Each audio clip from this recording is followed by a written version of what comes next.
đàn nếu khát bạc en lên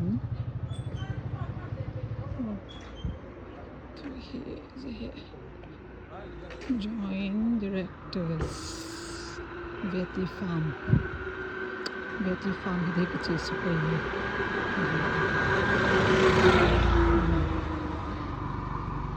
pedestrian adi uma khi này he poultry farm hole ni yo kilang chết po tùy hole hila man le ki man he tiwa di ko chi su na khum na la ya he no mo chi ni farm veng asa ka khi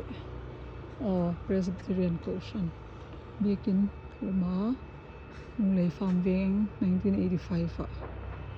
1985 kuma thì step kal to di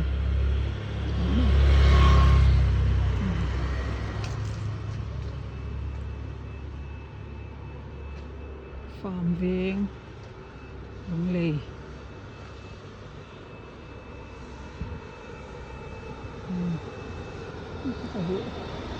Chan Mari che to na leo ne welcome to Chan Mari he che to le hin ji chung lam khi Chan Mari ai chu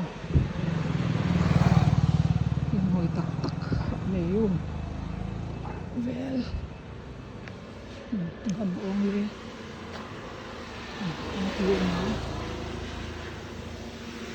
the motor works piping workshop uma motor rong ka na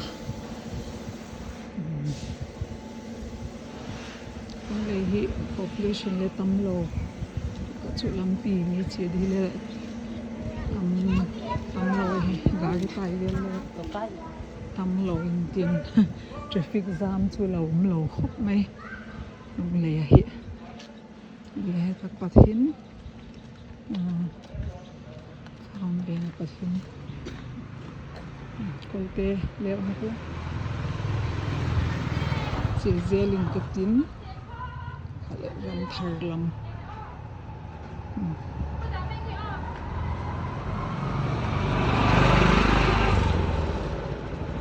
hi saran hoye moi em saran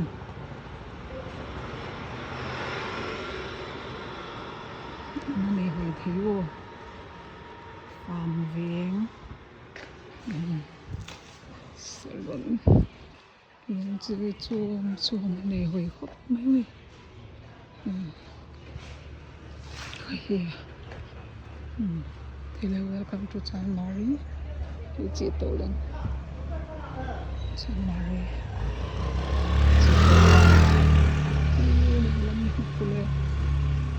nó tak hi zan khat ni khale tak hi ka chi khak na sa hi je ka lampi hi ya heta hoi tak gari hoi tak nei ho bi namte frozen foods wholesale bol na chung lam hi Chan Mari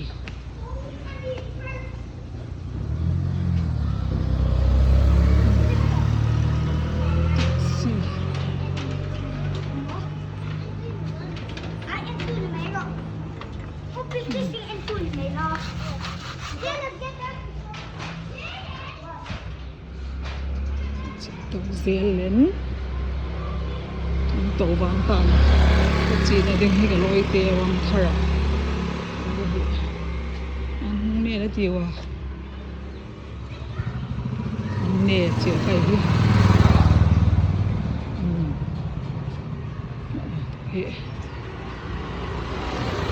he junction uma kal to di kai ta je mone Silver Mount School okay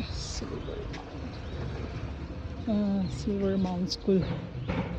ram thar lung le ai hi to he junction ma kal to di kai ta ai ro he đang gầm thì tất cả chỉ sụp chỉ tổ nó đi tâm khóc này chả lẽ hồi thế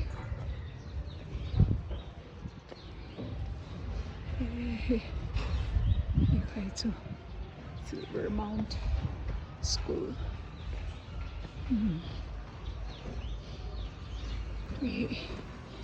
Ang pagzel pa ito ngayon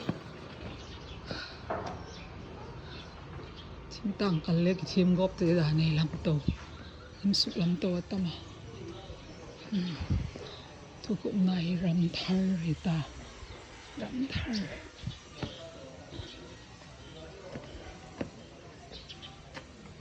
Hi ko te bel le mala Ko te bel Hi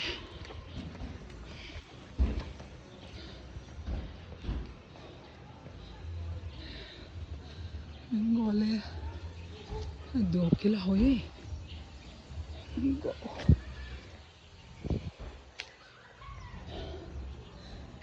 Tak hita ne kecil ni dia Lang hele Lai tak hicu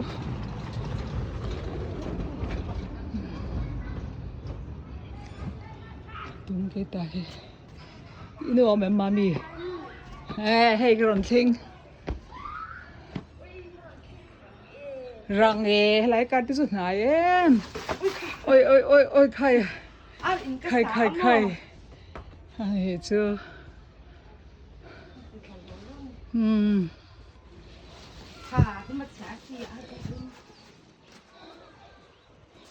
Khai ta nó chọn ngốt tầng Nghe hê lai à Thil thế hi So lai tlang lang so eng khoang e kha theria te mi o la veng veng e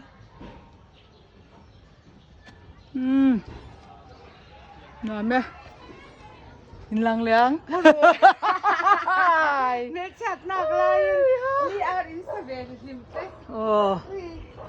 Ani ta chu ale Nua me hei ron thleng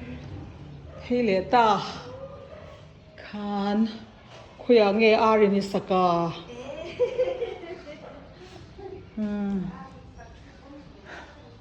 Ani chu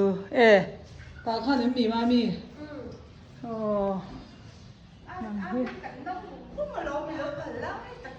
ôi hei nè tiếng tức chu kan siat ngai lo pho ni lo rim te chu ngon đấy